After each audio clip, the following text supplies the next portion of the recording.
Hi, this is Aaron from Inside the Skev.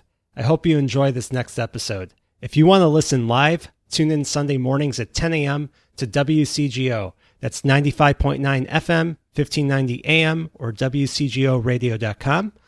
Facebook Live at WCGO's page and Inside the Skev. To learn more about this great town and what I do, go to skevinston.com, and you could always contact me at aaron@skevinston.com. Now sit back and listen to this one message from one of our supporters, and we'll start the show. Relationships are at the base of just about everything in life. If those relationships thrive, so does your life and your business. Proof's Coach Leader Academy helps individuals to entire companies learn a coach approach to support positive relationship. PCLA's ICF accredited coach training program transforms and equips individuals and companies with a skill set to support others' growth and development. PCLA. We coach, we train, we mentor. Get started today at ProofsCoachLeader.com. That's PREUSS CoachLeader.com.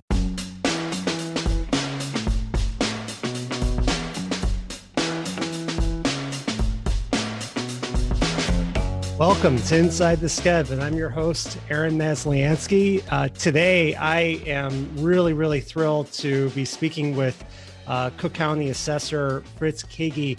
And this is, just there's so much to talk about here.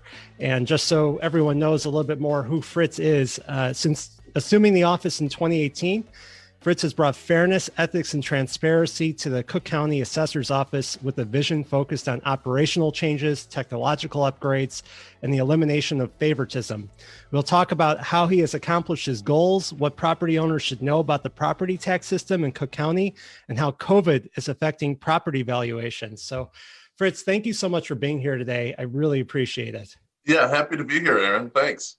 You're welcome. And, before we got on here, we were just talking about the different connections we have, throughout the city. And it just shows you're in charge of a pretty big department there. We've never met before, but we're connected through the Bernsteins, who Henry is a great friend of mine. And we've, I've had his mom and aunt on the phone, and you went to school with his brother, Eddie. And Kelvin Harris from the Chicago, who works in your office, and he, we're connected through the Chicago Council on Global Affairs. And you told me you even met your wife there.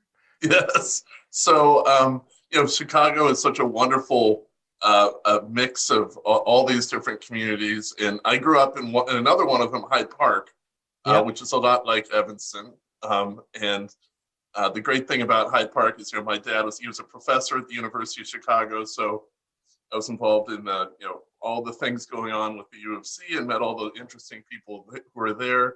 I started at lab school, but I was kind of unhappy by the time I got to middle school, and I switched to Kenwood Academy, the public high school serving Chicago, Hyde Park. And Hyde Park's the capital of Chicago's Black middle class, and so I got exposure to that. And Eddie Bernstein and I were in the same class at Kenwood Academy. We created one of the first fantasy baseball leagues back then. It wasn't called Rotisserie.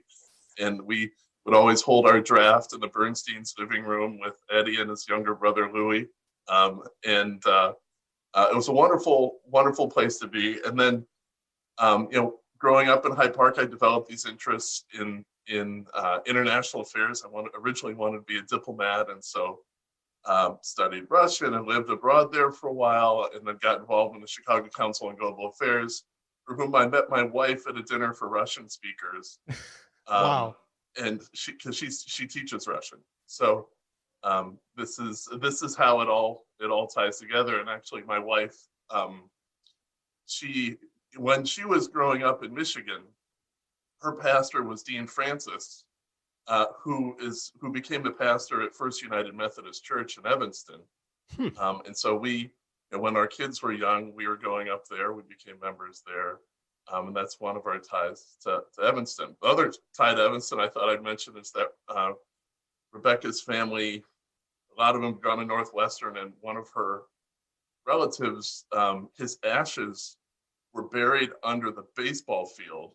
He was Harry Wells, and it used to be called Harry Wells Field at Northwestern University. They renovated it a few years ago. My mother-in-law wrote to them. She grew up in Evanston on McDaniel, and she said that as you are doing this renovation, you may come across an urn of their ashes. And they did. Wow. And so there's a little plaque there commemorating it, so that's how I'm tied to Evanston. You are really tied to Evanston. I remember watching that renovation take place, and I should go take a walk over there and look at the plaque. Over on the first base line, there's a little flower bed, and they got a plaque there. That's really beautiful that they did that. That's amazing. Yeah, it is.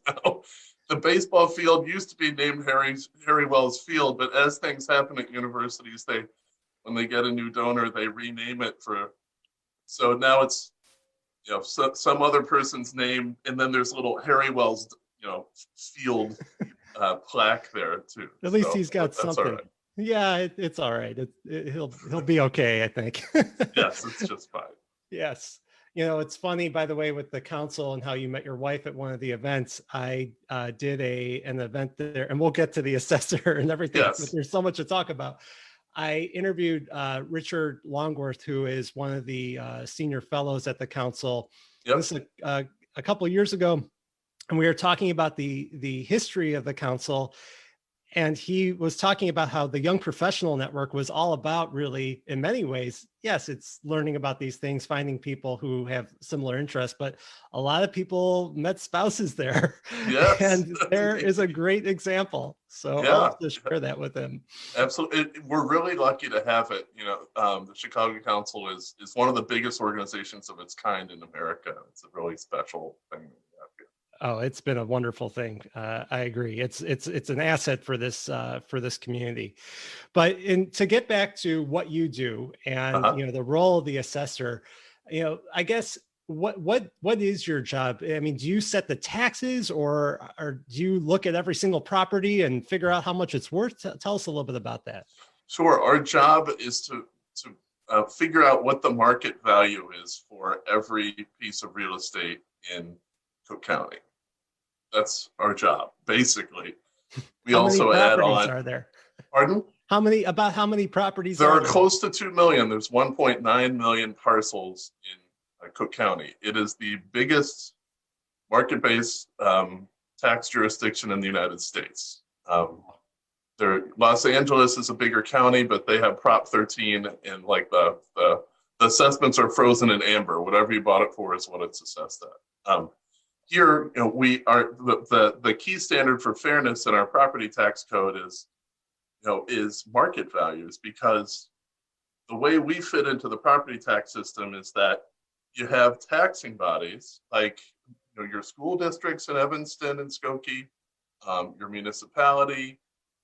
That's probably 2/3 of what the average Evanstonian pays in property taxes, and then there's Evanston's share of the county. The water board, those guys determine how much money they need to raise every year.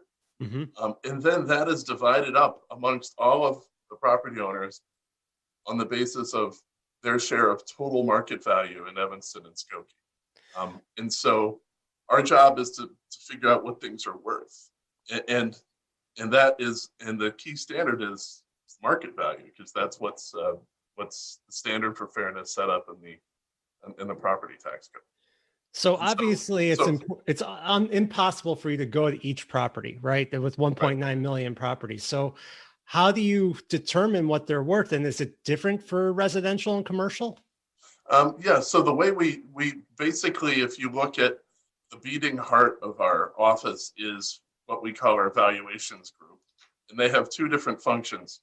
One of it is our field team, which is go out, think of it as a census of all the buildings in properties in Cook County. So that's our field team, what we call data integrity. They're going out, making sure that we have the right footage and attributes of all the different buildings. That's sort of one of the basic foundational bits of data that we work off of. And then we have our analysts who are out there looking at markets, who are seeing what is the cost of a square foot in the market today for office space, or for retail space, or for single family homes. And they try to see, how does the market think about these things? We look at the transactions that happen. And then you're right, we have to, roughly 250 people at our office, get a handle on these 1.9 million properties. How do we do that? Well, we look at transactions that happen, and in single-family homes. About 5% of the single-family homes transact every year. So maybe over a 3-year period, we will have 15% of the market trading in a place like Evanston. The other 85 doesn't. And so we have to figure out from those 3 years that just happened, what did people pay in all these transactions if we look at per room or per fireplace or square foot on their lot, and the location. And from all of that information, apply that to the other 85% that didn't sell. So we have the same standard for everyone. That is how we do it. Now, here's a couple other wrinkles. We do 1/3 of the county every year because it is such a giant task. So in 2019, we reassessed the north suburbs, including Evanston. In 2020, we reassessed the south and west suburbs. And in Chicago, we'll do it in 2021. That will be the first year that our administration has reassessed the city. So from what we're doing, it's that 3-year cycle. There's an additional wrinkle in the sense that your assessment has a 1-year lag effect on your taxes. So if we reassess Evanston in 2019, it only affected the average Evanstonian's tax bill in the second half of 2020.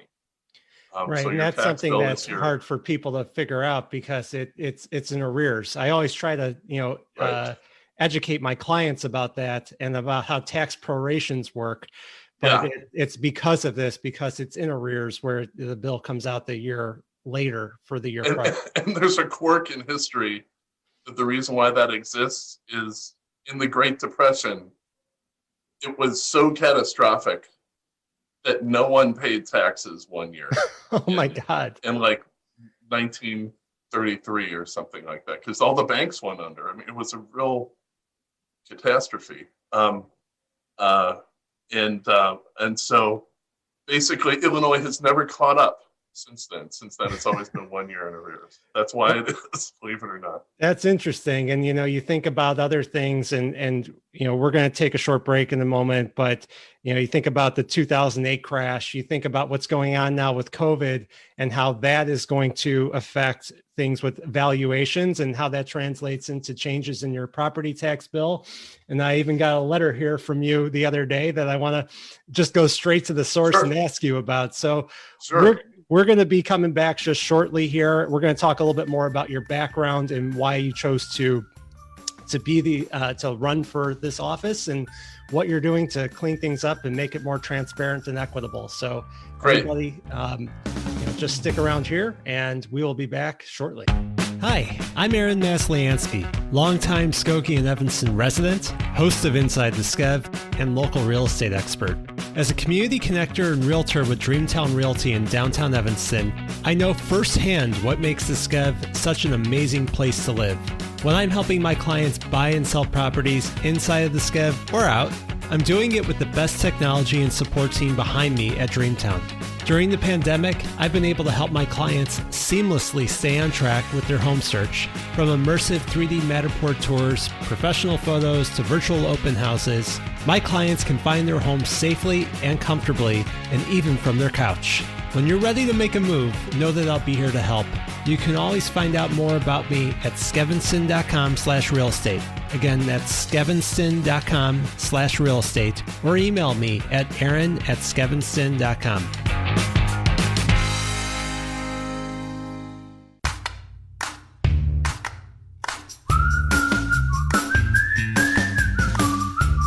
Welcome back, everyone, to Inside the Skev. This is Aaron, your host, and I'm here with Fritz, the Cook County Assessor.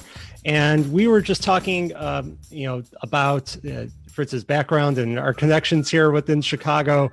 And we were talking about how real estate tax assessments take place. And Fritz, you were talking about the residential market, but the commercial is a little bit different. And there's been a lot of articles that have been written throughout about the changes in how commercial property values have shifted since you've taken office. But a lot of it has to do with transparency. Can you tell us what that means and what you've changed in order to come up with those valuations? Sure. So again, under the the property tax code, our valuations are supposed to reflect market values. And yet, as anyone who has lived in Cook County for a long time, the assessments that were sent out didn't seem to have any earthly relationship to the values that we know in the here and now on planet Earth, and in Evanston and in Chicago. And the problem with that is that, because, as I mentioned, each person's share of market value in the community is determining their share of the property taxes. If the number to start out with has no relation to market values, then it's really hard to figure out where you stand if everyone is so far off tether from the market.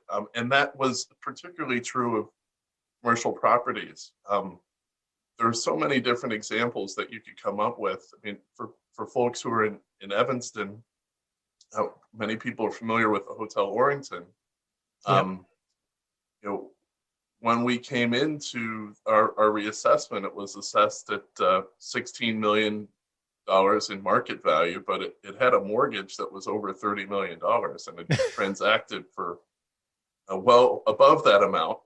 And they'd filed an appraisal with the SEC because their mortgage was part of an SEC bond, a bond that was publicly traded. And they said in that appraisal that it was worth 60.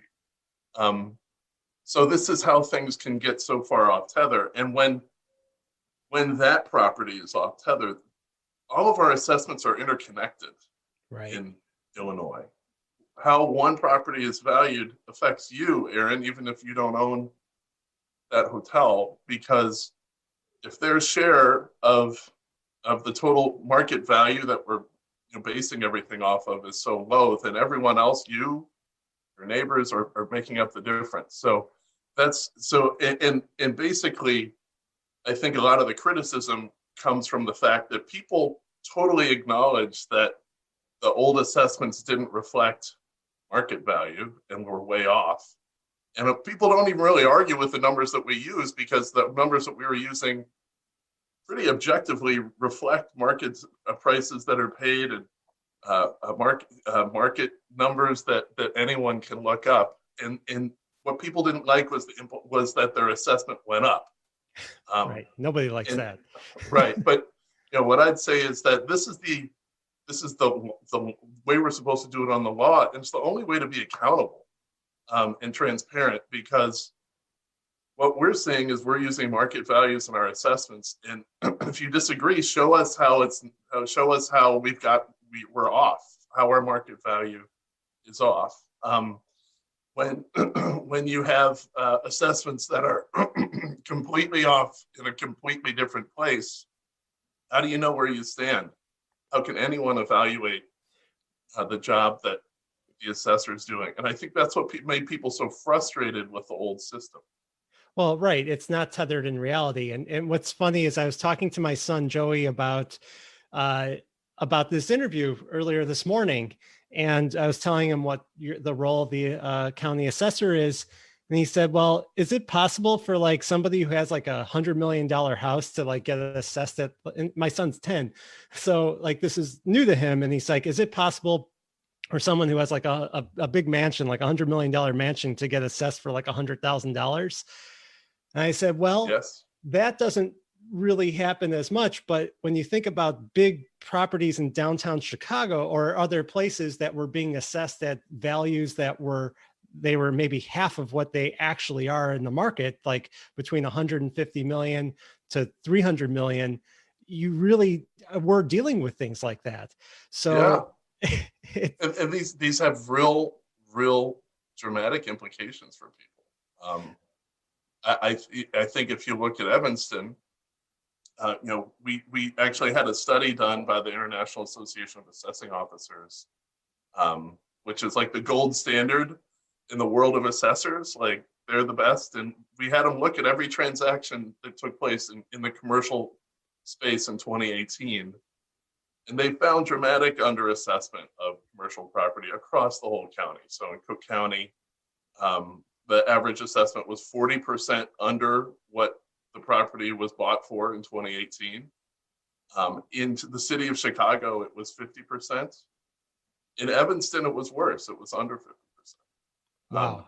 And so the average Evanstonian was paying it was probably over $1,000 per year per average home in Evanston, that undervaluation on commercial alone. So that's really tremendous. Not only, for an average Evanstonian in their finances year to year, think about how much $1,000 would mean to an average family, but then also it affects their housing values. As you know, Absolutely. The higher your tax bill, the lower the market price of your equity. And so $1,000 could easily translate into, per year, could easily translate into tens of thousands of dollars of home equity. That's why this is so important. It's so important. Because the only standard that we can all hold ourselves to feel comfortable with this amount of money on the line for the average family is to make sure that everything is at market and that we're holding ourselves accountable through all the studies to make sure that everyone is paying their fair share of the levy, which is large. I mean, we pay a lot of property taxes here in Illinois, so that's why it's important. Right. And what you're doing is, by having equity, you're not giving social welfare to large companies. You're distributing it the way that it actually should be. And I've seen properties where they've been assessed too high and the taxes are too high. And my clients have, when they're purchasing, have gotten a better deal because of that. So it's very important. It's dollars and cents for people. And when we come back, we're going to talk more about equity in property taxes and your background and whatnot. So everyone stick around. We'll be back in just a few moments.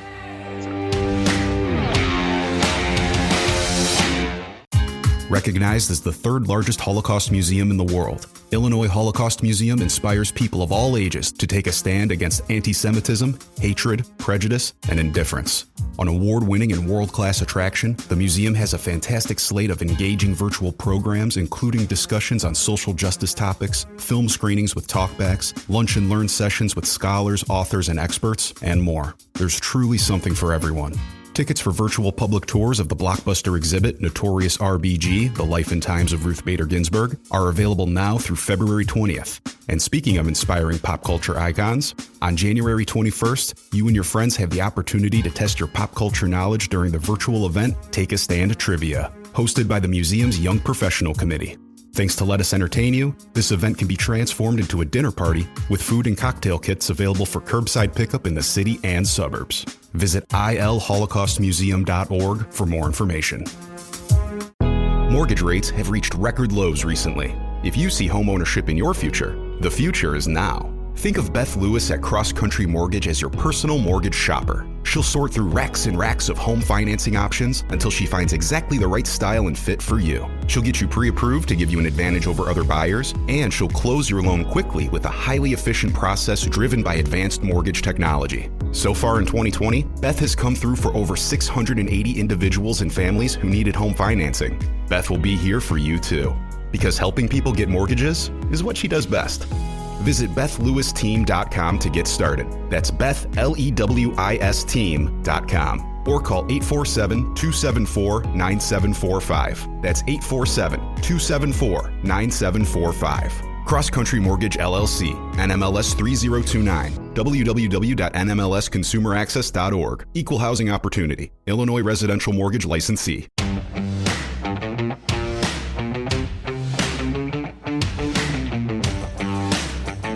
We are back on, everyone. This is Aaron with Inside the Skev, and we are here with Fritz Kaegi, the Cook County Assessor, and we are just talking a lot about the taxes and a lot of interesting things that go on within Cook County.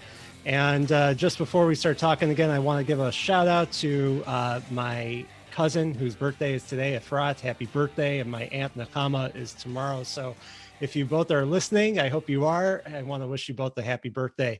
But Fritz, we were talking about how a little bit even during the break about how the difference in valuations can drastically change what somebody's tax bill is going to be. Another thing that can really change what somebody's tax bill is going to be is the effects of COVID. So I got this letter, of COVID on the real estate market. And I got this letter from you this week, which was perfect, talking about how the assessed value of my property has changed because of a COVID adjustment. And, there's always different things that go on that can change values. How did you guys, you decided this early on that you got to make an adjustment because there is a huge financial impact on people. So does this actually change people's tax bills, or is it just the assessment, and how does that work? Sure. So COVID has been an economic catastrophe for so many different people, with really effects that are concentrated on some. Some people are doing better out of this, right? But what was happening was that when COVID hit in February, we were just starting to send out our assessments for the South Triad, and once we started to see the magnitude of what was happening, that we were going to have record unemployment, that all sorts of commercial businesses were going to be completely shut down, that it would devastate certain kinds of people and people who worked in certain sectors, people who worked in these service sectors, especially.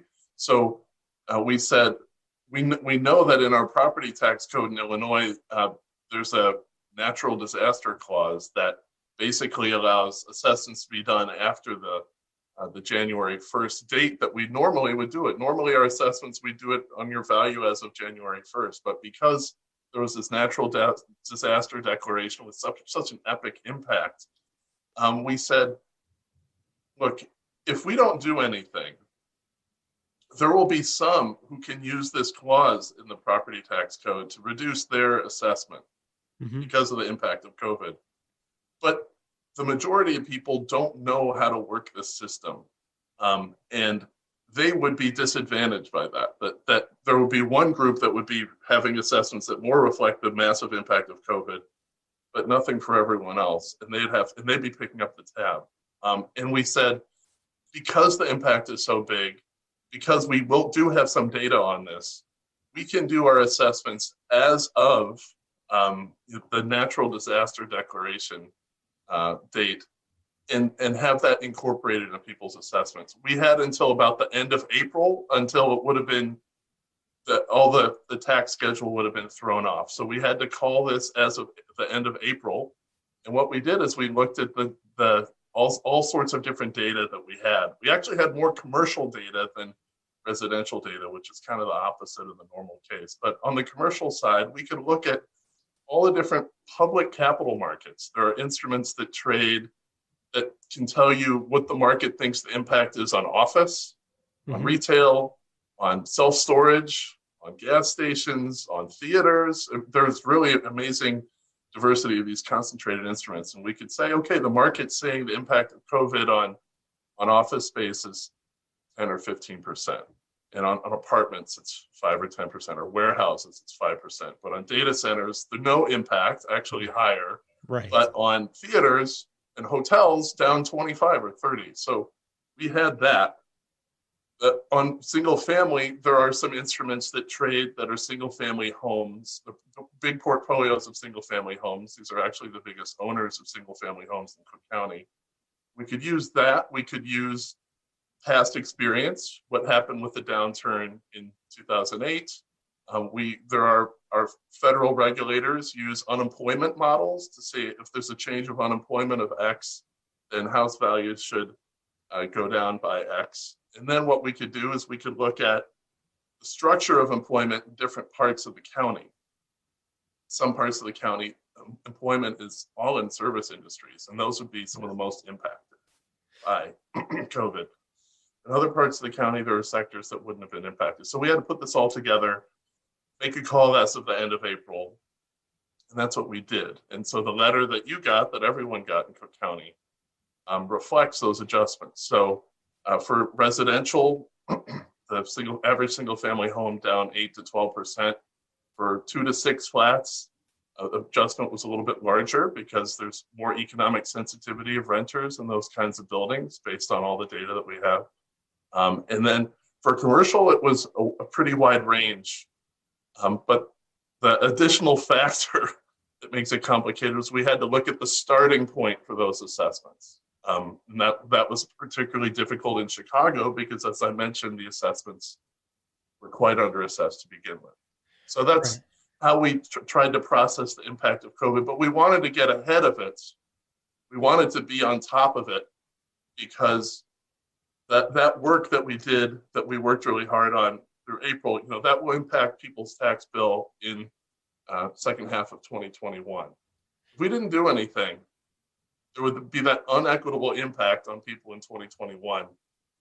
And then we'd only start incorporating the effect of COVID in our assessments this year. And it might take several years for it to finally work through to people's taxes in the suburbs and in the south suburbs. And we didn't think that was fair. So no, I mean, that's why we did it. I think it makes a lot of sense because the impact is now.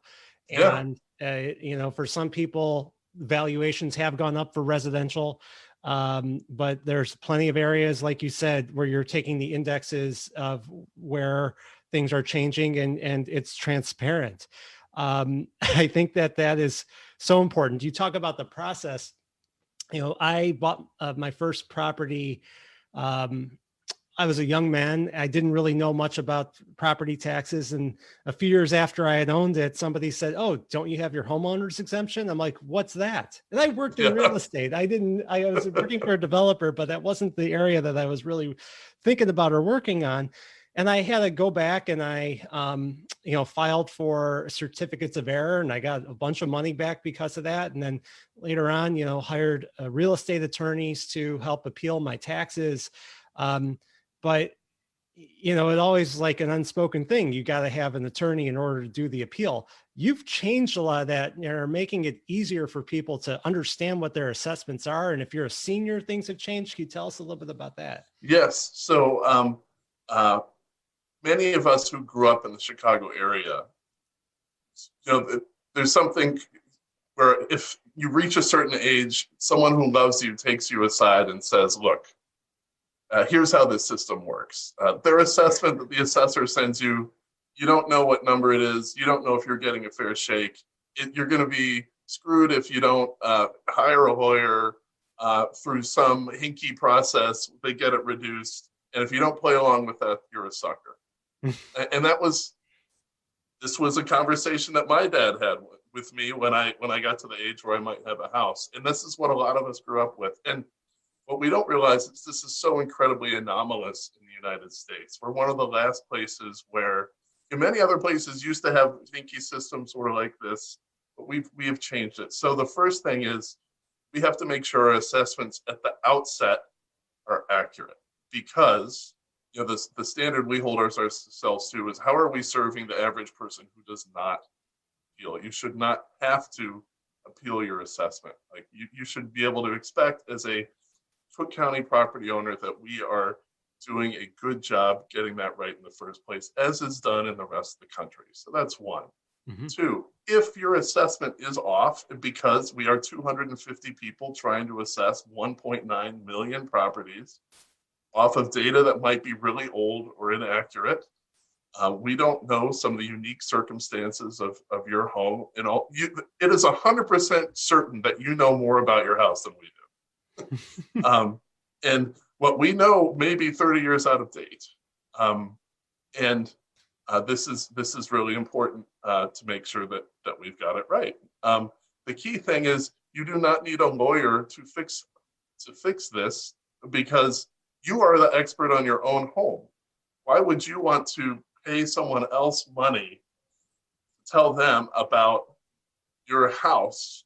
And when it's just a matter of fixing data with us. And so what we've really tried to assure the public is this is a data question. This is not an access question. So one of the problems with our office is that the previous assessors, they financed their campaigns through donations from property tax appeals lawyers and appraisers who practice before the office. What an incredible conflict of interest, right? Oh my God. And that's how all this bad stuff got started. If you depend on getting donations from lawyers and appraisers who practice before the office, very quickly you create this favoritism, you create this sense of access, I've gotten letters from, and you've probably gotten letters from lawyers too, bragging about former assessor's office employees that are on their payroll saying that we can get you a special deal. So this is, we want to extirpate that culture, that sense of special of preference or access from our office. So we created online appeals. Yeah. Put all sorts of data out there for people to see. We posted all our valuations formulas and all the data that underlies them to the Fritz, public so people can kick the tires. We are going to just take a quick break. And when we come back, we will get the website and everything and talk more about this. So everyone stick around for some important information.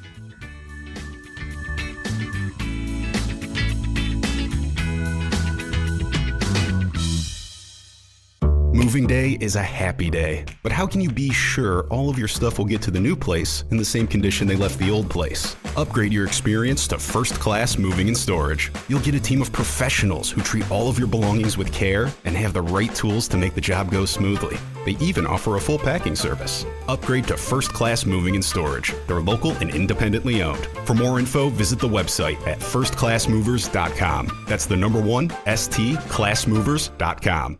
Reading, writing, and math are a struggle for a lot of students. At BrainLinks, we know those skills are what paves the way to independence and success. Our specialists will help your child develop the habits they need to make sure they thrive not only in class, but out in the world in general. And of course, for everyone's safety, our lessons are done completely online. For more information on our team members and to schedule your initial consultation, visit BrainLinksAcademics.com. That's BrainLinksAcademics.com.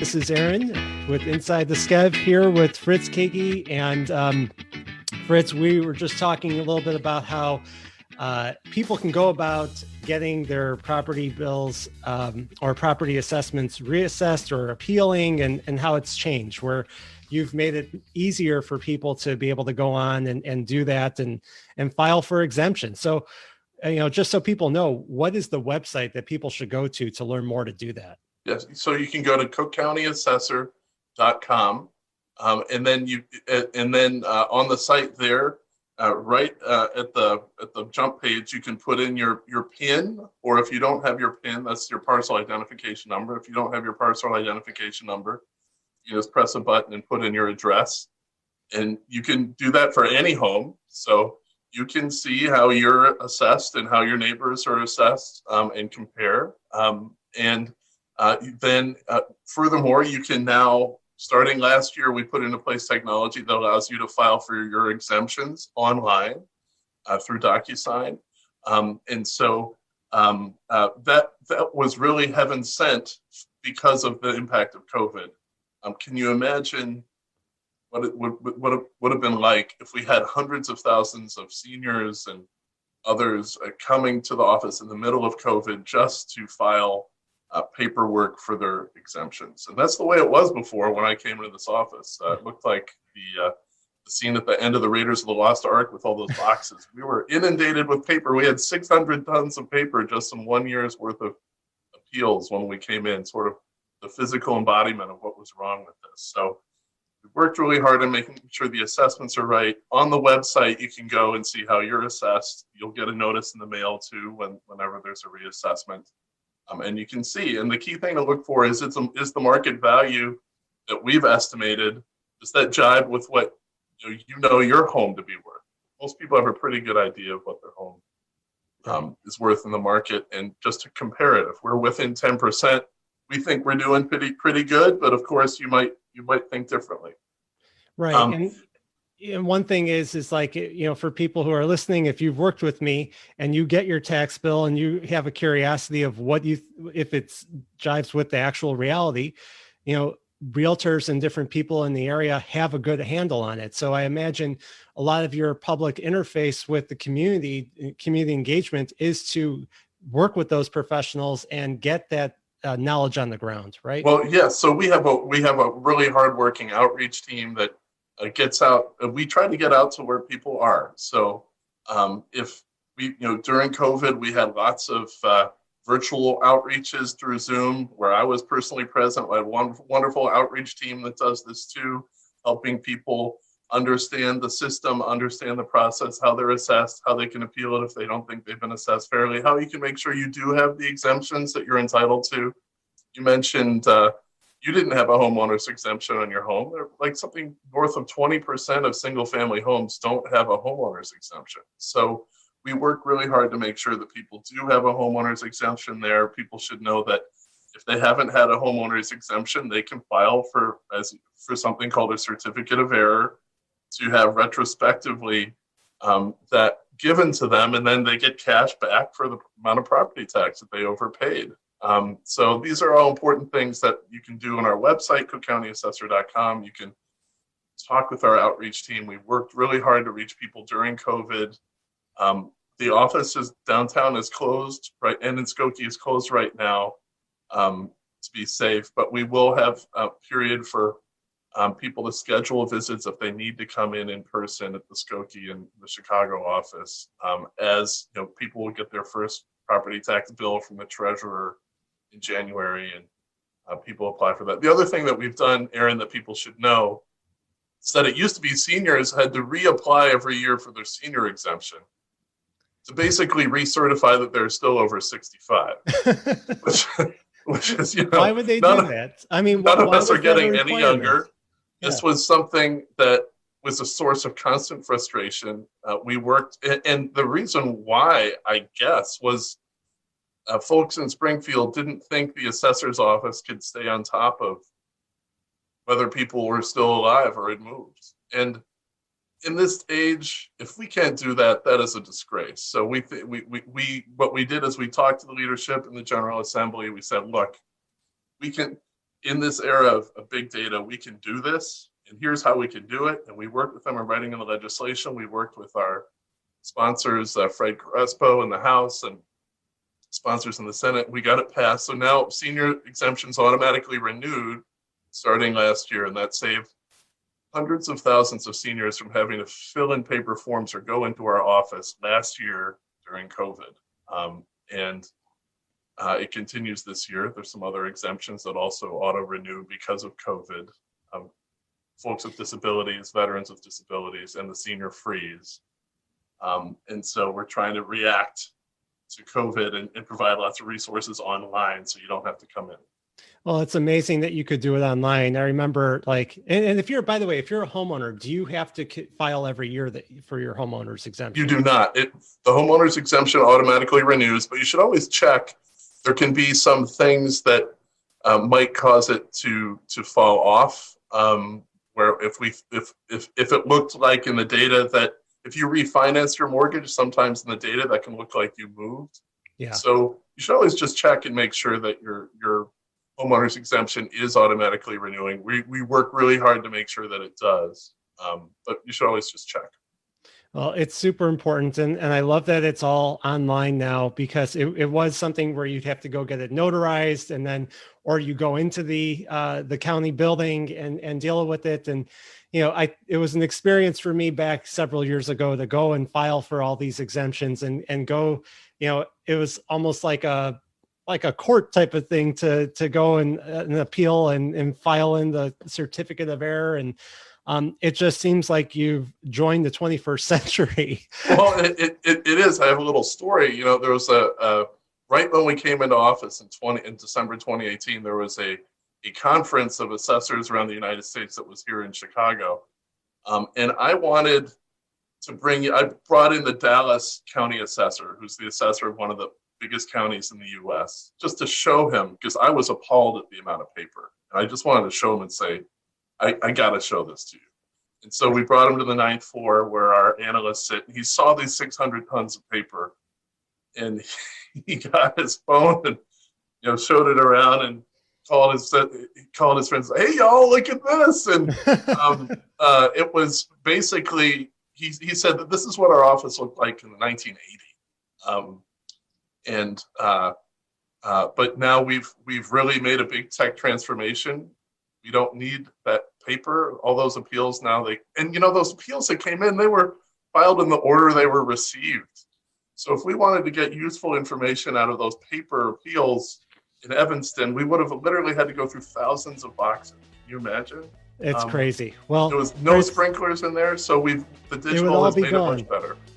Well, I sorry to wrap up. I'd love to speak with you much longer if we could, but thank you for what you do. Everyone go to cookcountyassessor.com.